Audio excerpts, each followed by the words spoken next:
Айыппұлы алименті мен төленбеген салығы бар көлік жүргізушілерінің темір тұлпарлары айып тұрақтарына тоғытылады. Осылайша, елордада қараша айының 4-нен бастап борышкер 2019 жедел алдын алу шарасы жалғасын тапты. Рейд жұмыстарын Нұр-Сұлтан қаласы бойынша мемлекеттік кірістер департаменті, жеке сот орындаушылары мен жол патрульдік полиция қызметкерлері бірлесе атқарып жатыр.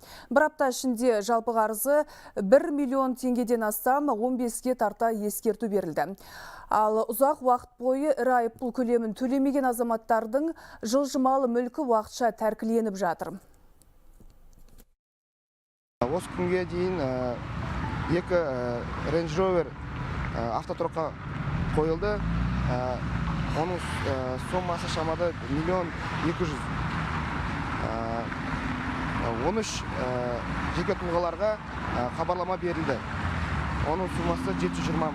Жол талғамайтын көліктері көбінесе салықтан төлемей жүреді. Соларды қазір рейд кезінде ұстап автотұраққа апарып төлеткіземіз. Шамамен 500 мың теңге көлемінде ақшаны не себепті ұзақ уақыт төлемей жүрдіңіз? Білемін, штраф налог бар екен. Просто оған уақыт болмады. Өзім қалаға енді келіп жатқан осы бір жұмадай болды. Мәселен, сергек бейне бақылау камерасының нысанасына түскен осындай борышкерлердің бірі Қуаныш есімді азамат. Анықталғандай, көлік жүргізушісінің 500 миллион теңгеге жуық салық қарызы бар екен. Осыған байланысты жол талғамайтын көлігі айып тұрағына кетілді. Алдағы уақытта қарызын өтемесе, жылжымалы мүлкі бірыңғай электрондық сауда-саттық алаңында сатылымға шығарылады. Айта кеткен жөн, қалада 6 мыңға жуық азамат алимент төлеуден жалтарып жүр.